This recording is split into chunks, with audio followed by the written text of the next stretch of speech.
Hello, everyone, and welcome to The Rundown, where we talk about 2A news and conservative views. I will be your host today, Craig DeLuz, coming at you from the West Coast, the left coast, behind the Iron Curtain, otherwise known as the Sierras. But as we all know, I do not do this program by myself. No, I think you're messing with me, too, because we started off with, are you the center of the screen? Yeah, I'm going to center the screen. Boom, we come out, and I'm over here. Like, what the heck's going on? What the heck? Hey, everybody, my name is Mike Piwowarski. I am your co-host today. I'm the co-host from the East Coast. That's the coast with the most, with the co-host with the most. Here on the Rundown, 2A news and conservative views. And it's great to be here on Hump Day. Yes, it is phenomenal to be here on Hump Day. Hump Day. Hold on. I'm going to do the dance anyway. You going to do the dance anyway? Okay, hold on. I am going to get it right now. Mike. What day is it, Mike? It's Hump Day. Hump Day.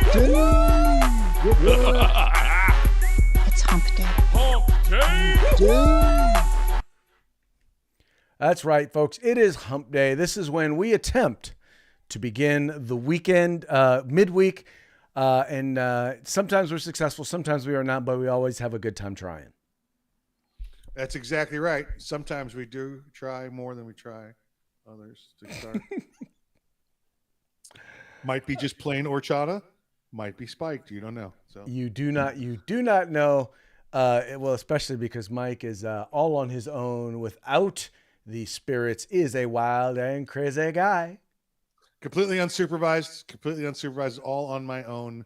And listen, there might be and there might not, but remember, please, this is just an exhibition, not a competition. Mm-hmm. Please, no wagering. We don't want to get anybody in trouble. Exactly. Actually, one of my favorite patches says, in my defense, you did leave me unsupervised. I told you not to. I mean, like, you left, and I said, this is probably not a good idea on your part. And you were like, shut up, you'll be fine. Yeah. And you came back, and I was naked, and the bowling ball was broken. And you were like, what happened? I'm like, I don't know. I don't remember. Have you ever seen a broken bowling ball? Why do you think I use the example? That is like one of those, like, okay, a story's got to come with that. We don't have time for that story, but all I know is a story normally in any other instance would have to come with that. In your case, I just have to say, Mike. Yeah, it's one of those things that obviously it comes with a story, and you're right to not put it on the air. So, I'll say that. So, yeah, folks, it is in a what circle it is. For you. It is what it is. In any case, folks, hey, do us a favor. However you're watching us, please make sure that you like and share, and encourage your friends to do the same. Whether you're watching us on YouTube or Facebook, whether you're watching us on, what are the other ones? Whether you're watching us on OpsLens or Spotify or listening to us on your podcast, please make it a point and encourage your friends to do the same. What is that you have there, my friend? Oh, well, Craig, you have one right behind you. You have a model Cert 110, right? Yes, I do. Okay, now I have something a little bit different here on the new Cert 110. This is absolutely 100% product reveal right here, right now. Ready? So there's my Cert 110, right? Drop the mag out. From the folks at Refined Savages, I give you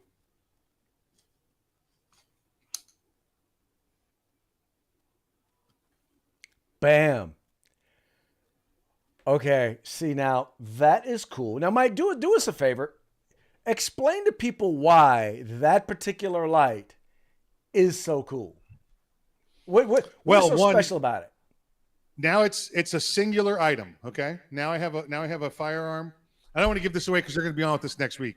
Again, the good folks at Refined Savages. But if you're a guy who carries an everyday carry gun, now you don't have to carry a big light on the front. You don't have to have a special holster made. Standard come in the mail holster still fits your firearm, right? It's rounded off at the ends. It's very little added onto it. You're not going to know. It's not going to print. If you just want a flashlight, that's easy enough. You just pop it out and use your flashlight, all right? Then drop the mag back in if you need to use the whole firearm. It's at an angle, so I could clear a building with having my gun still in the up safety position. Excuse me, the high ready, having it in the high ready. and I could turn it off. And by the way, it's still, when I point it at something, if I have to engage the target, it's still enough light directly onto it, by the way. See? Exactly. So, we had a chance to see those when they were still in their experimental phase. Yep. And they're trust me, they are phenomenal. You will love them. Once again, number one, you don't have to get a special holster. Number two, and I thought it actually, once again, promotes gun safety because you don't necessarily point your gun at something, your barrel at something in order to clear a room. But if you do get, you're at the high ready, which, by the way, if you've ever seen the Israelis fight, everything they do is at the high ready. Because here's how the Israelis fight: everything's at the high ready. When they see a target, they kneel, and guess what happens to that high ready? Boom! It's now on target. Yeah, it's at their face. Yeah, that's exactly right. Right. So, that's on top, but it's also, it's very safe. It's a very safe way to handle fire, so you don't accidentally wind up shooting a friend in the face. Exactly right. Exactly right. So we'll have more from Refined Savages, that as well as the G Spot. Oh. Yes, I am familiar with that, and no, I know. Thinking of Mike, knowing that Mike brought it up, I know what you think he's thinking, and that's not what he's thinking. But he is actually enjoying the fact that you think that's what he's thinking. Just gonna leave it right there. I'm not going anywhere. We're trying to gain more stations, not lose them. So I'm not going anywhere. Right. So yeah. So anyway, find products from the folks over there at Refined Savages. Very good gentlemen. Anyway, good folks. We'll get a chance to once again talk a little bit more about those products. Okay. There you go. Let's move right along. All right. Let's move on to our news stories. Okay. Now this first one, I have to say, beyond pisses me off. So in Chicago, which you know is like the pillar of wokeism, other than maybe Berkeley, California, you have a high school that is going to be implementing race-based grading system, a race-based grading system where students are going to have their grades altered or adjusted based on the race of the students. Now, their goal here, Mike, is supposedly to quote unquote remove, here as it is.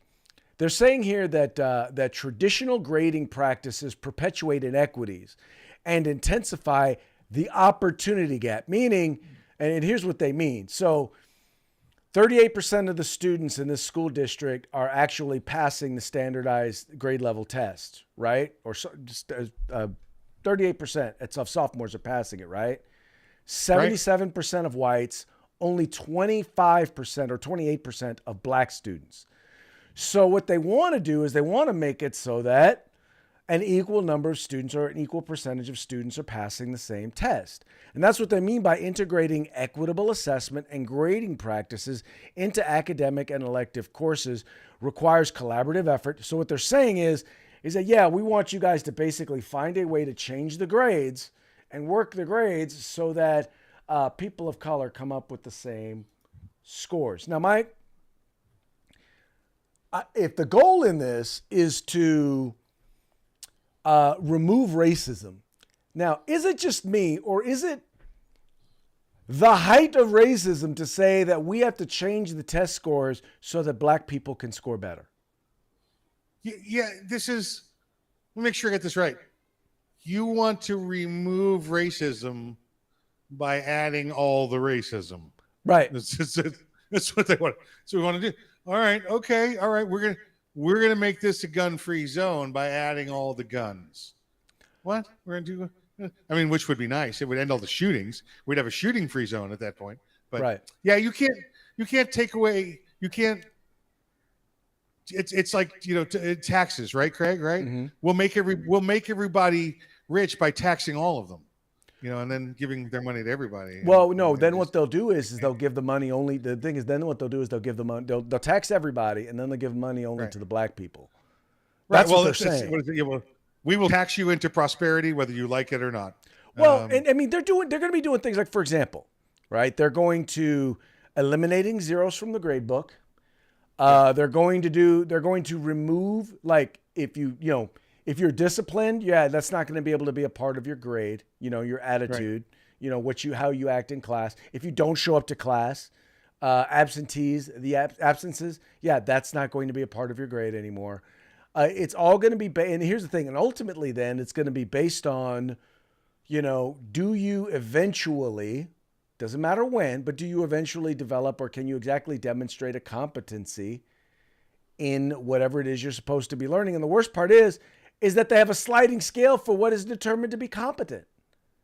I mean, there was a movie in 1990 thereabouts called Blue Chip. I don't know if you remember Blue Chip.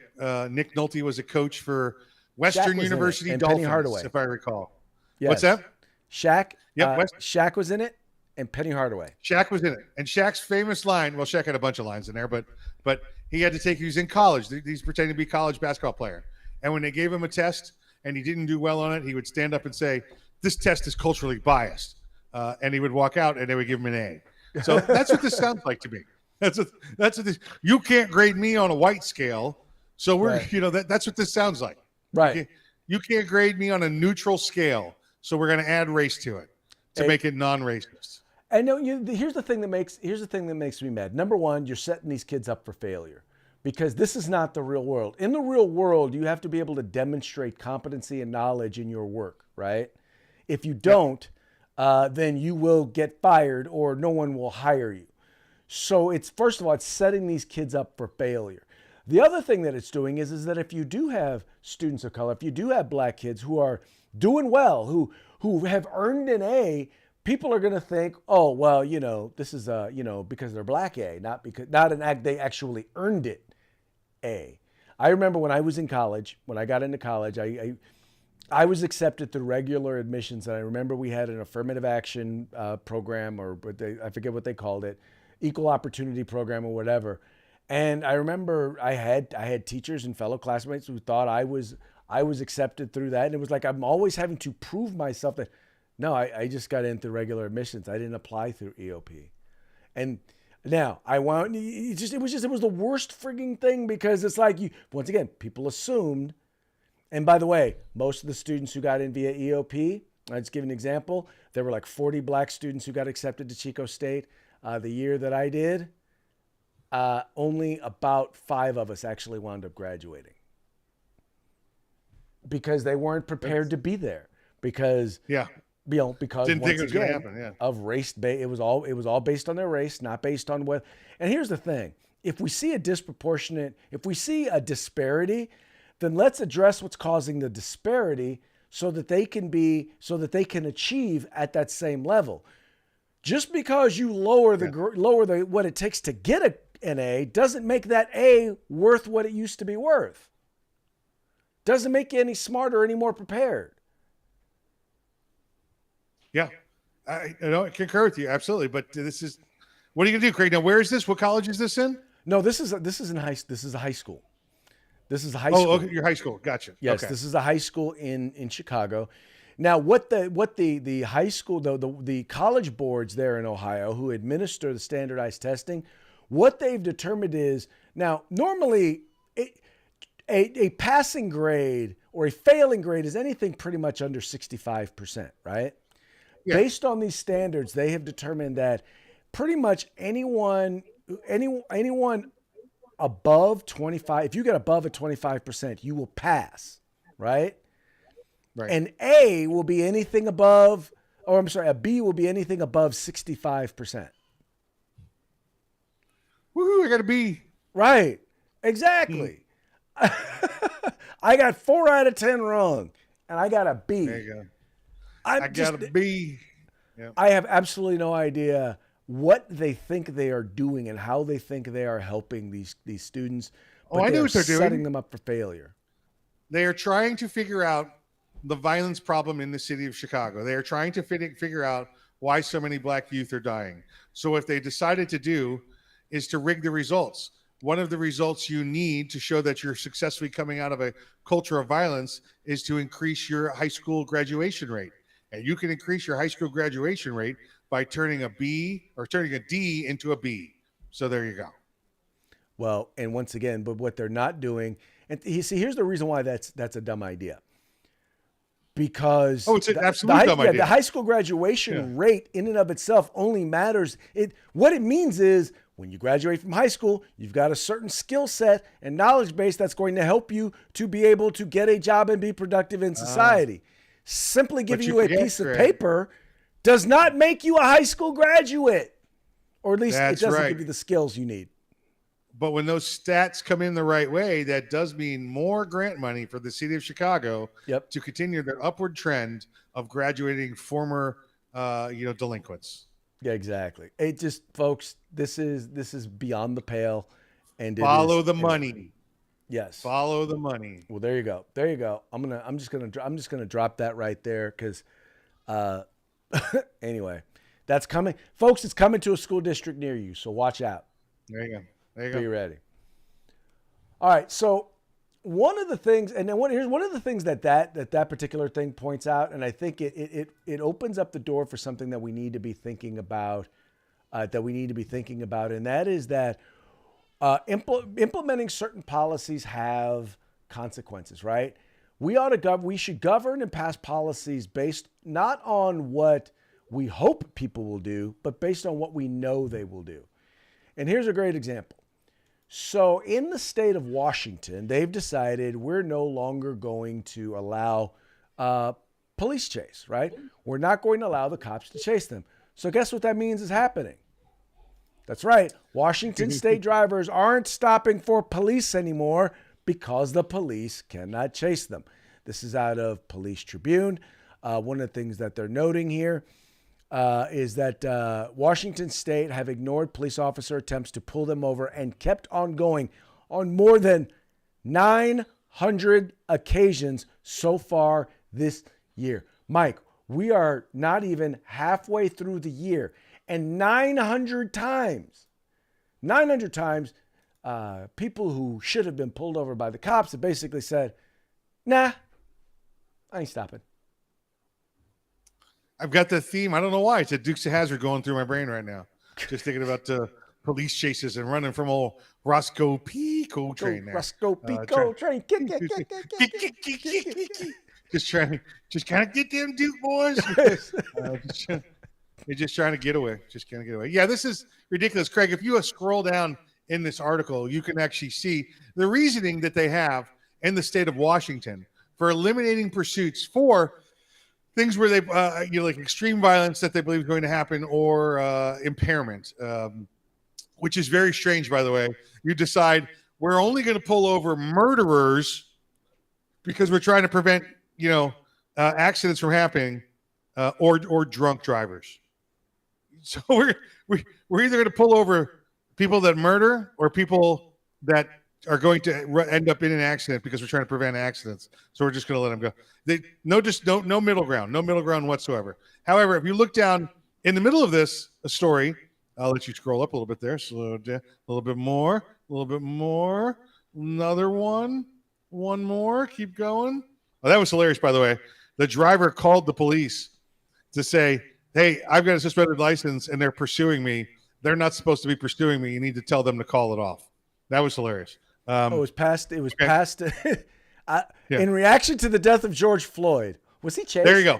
Right here. This is it. This is what makes no sense. The legislation passed in reaction to the death of George Floyd. George Floyd, an officer was found guilty of excessive force that killed George Floyd after he committed a couple of felonies where the police responded, right? Right. So in reaction to that, the state police there, the state legislation is passed that says police can't chase a suspect in a car. So George Floyd commits a pair of felonies inside a convenience store while high. Washington State responds by banning police pursuits with vehicles. I see the nexus.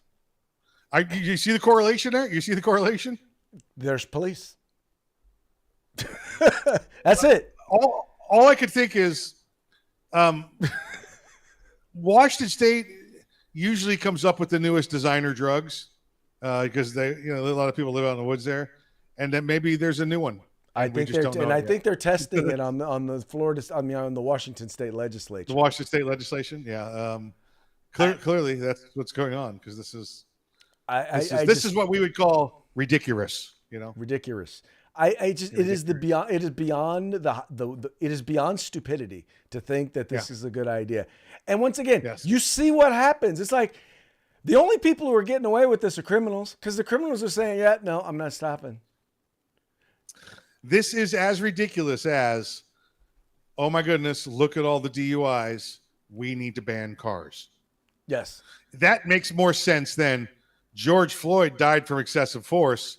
Let's end police pursuits. You can't you cannot make this stuff up. Well, you could, but who'd pay attention? Right. Anyway. Yeah.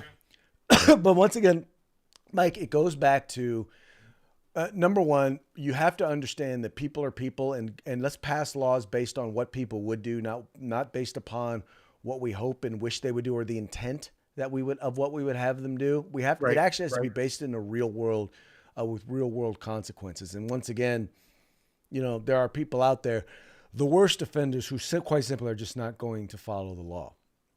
No.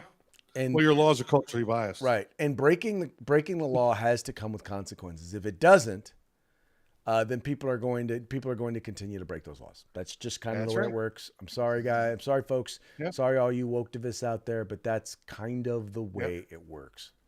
It ain't no. Yes, it does. Ain't no rocket science. Ain't no rocket science behind it. Yep. All right, moving right along. Let's see here. All right. But by the way, on this next story, what is it? Welcome. What is it? Walking back Biden. Walking back Biden. Okay, listen. All right. Well, walking back Biden is I'm going to go with, that's probably the best news story title of the week. Walking back Biden. It sounds like it should come on after Better Call Saul. It sounds like and after Better Call Saul, catch Walking Back Biden, a Quinn Martin production. Something like that. What a great title for the story. So well, you know what? It's basically that's kind of the subtitle for the White House press conferences, because every single time the president goes out to speak, whoever this spokesperson is, or whatever department, whatever thing he referenced when he was speaking, they have to come out and they have to correct him. I mean, think about all the times they've had to do it. There was that we weren't going to be going to war with right. That we weren't sending. Are we sending troops to Ukraine? Would we defend Taiwan with military force? Yeah. Are we seeking regime change in Russia? 9mm bullets. I'm sorry. Do 9mm bullets blow your lungs out your back? Right. I'm just like, the number of times the White House has had to come out and because they used to be real gingerly. They used to kind of pretend like, well, what the president meant was, and then say exactly the opposite of what the president said, right? I love it. There's people sitting there behind the scenes, and one's like, what did he say? And the other one's like, I got it. Damn it. You're going to freaking correct that one. There we go. What did he say? I got that one too. All right. But but Mike, it's gotten so ridiculous that it's gotten so ridiculous now. Biden, there's reports out of the White House that Joe Biden is frustrated with his aides, right? He's mad at them because they continue to keep walking back his statements, worrying that it makes him look weak, right? Now, here's my thing. It doesn't make you look weak. It makes you look old and decrepit and or stupid. One of the two. When they keep having to walk back your stories. But I don't know. I just, like I said, I think that's the name of a regular show now. It's the White House press conference, otherwise known as Walking Back Biden. Walking Back Biden now on CBS. Listen, you know what makes him weak? It makes him seem weak. All his weaknesses. That's what it is. It's just that's the only reason you look weak is because you're weak. So I don't know what this guy. Maybe it's a good sign that he recognizes that they're doing this. Otherwise, it's just tapioca day. That's all it is. I wish I knew what to say to this dude to get him to get his act together. But I just look, Democrats you're just going to have to own the fact that this is your guy. Yeah. You put him in there, and you're going to have. I know you don't want to admit this, but he is by far worse than Trump. I mean, at least. Oh, yeah. At least Donald Trump, when his staff came out and walked back his statements, he corrected himself. Yeah. They didn't, huh? Oh, yeah. Oh, yeah, okay. Not the walking back, Biden. Walking back. Oh, okay. Yeah, that's crazy. This guy's. So, one of the examples, for example, and then one of the things you get out of the White House is always like, talking about straw buyers, right? They're always talking about we need to be tough on straw buyers. Now, for those of you who do not know, who are not part of the firearms industry, straw buyers are people who go and purchase firearms, but not for themselves. For someone, usually someone who is prohibited from being able to own or possess firearms. Well, the interesting thing is that you have the president going out every 5 minutes and saying, we got to come down on straw buyers, people who are buying guns for people who are committing crimes.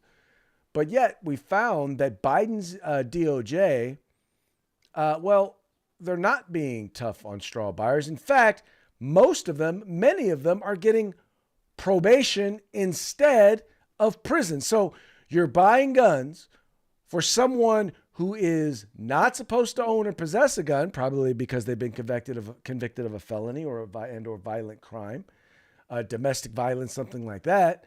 So they're straw purchasers. And instead of putting them in jail for facilitating violent crime, you are giving them probation.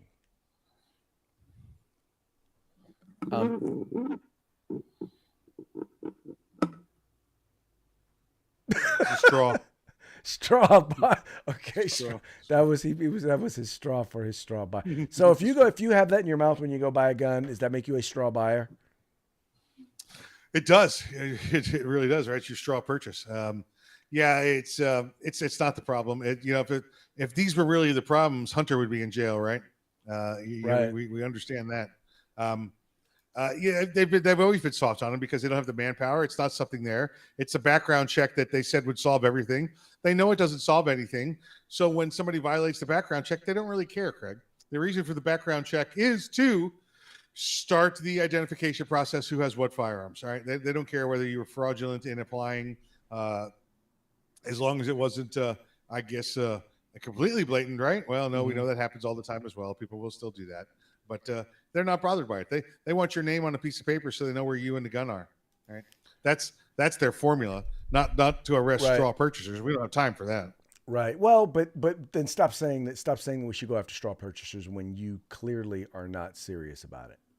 How about that? Oh well, we know that. We know they're not serious about it. Right. You know, we know that. We know they're not. We know that they're going to again. They're going to continue to. I'm sorry, folks. It's what it is. And if you don't believe me, just take a look around. Look what's going on up in Canada right now. How about another great example? I know it's not the United States, but there's a shooting in Texas, so Canada's banning handguns. Well, not just banning handguns. I realized that when I read through it, they are actually requiring you. They're doing a gun confiscation. Any centerfire semi-automatic rifle is now also being confiscated. So they call it a buyback, but if it's a mandatory buyback. One, you can't be a buyback if you never owned it. But number two, if they're requiring you to sell it to the government, that's a gun confiscation. Exactly right. Can't buy it back if you didn't sell it to me in the first place. Yeah. Right. Exactly. So and how do they know? Because they have a gun registry up there. They know what you got. And it didn't start as a registry. Remember? Nope. It was background checks, and it turned into a registry, which is now turning into confiscation. Exactly. So I will tell you folks right now, those of you who support this stuff, you get exactly what you deserve. And Canada, you have the opportunity to say no to this stuff. You better say no now, because otherwise, once again, you get exactly what you deserve. Yeah. And on that note, talk about getting exactly what you deserve. I will let you introduce our parting shot, Mike. Oh, I can do the parting shot? Okay. Here we go. And Craig, I hold on. I'm gonna send you I think I sent you a second one also, so you could probably bring that second one up while I do this first one. Parting shot for those that have been watching the news today. We're just gonna bring it up. We're gonna talk about it. I don't know if you've been watching the news. Craig and I were watching the news earlier today, trying to figure out how to fit this one in. We figured out what the heck. Let's just bring it up in the parting shot. So, Craig, let's see this first one here. Let's take a look. At the parting shot. There we go. Jury rules in favor of Johnny Depp in the Johnny Depp Amber Heard trial. Now that's not a joke. That's real. This is not satire. This is real. I believe they said the number I heard was $15 million defamation. And the reason I bring this up, Craig, is because who's watching this nonsense? We got shootings going on. We got wars in we got wars going on over in the Ukraine, but all we're worried about is these two psychos. Doing their thing. I'm telling you, it is a part of every even if it's not leading in news, it's in every place because people are watching it because it is literally a poop show. It is. Listen, I know for a fact she's the only one that gave a crap in this relationship. I know exactly, and they testified to that actually. Yeah, they did. They said she's a party pooper as well. They said she is a party pooper. I'm just tripping because I'm like, the whole point of this was she said something bad about him in an op-ed. And I'm like, this trial has made him look far worse than anything she said in that op-ed. Way worse than anything. Yeah. Now, mind you, she looks just as bad, if not worse, but still. Guys, if you come home and your lady friend has made you a fresh loaf of brownies in the bed, get out. Yeah, it's time to go. Leave. It's leave. I don't care how good it is. I don't care how great it is. I don't care if she's got the 15 million and you got nothing. Go back to living under the park bench. Get away from poo-poo girl. You just gotta. Oh, okay. I see here. By the way, I see here that you actually have another product reveal from Refined Savages. I did send this one to you. It's breaking news. Yes. We were talking about one of their products there, and the name of it's the G Spot, and you gave me this weird look like nobody had ever heard of it before, and I wanted to prove to you that I know where the G Spot is. So,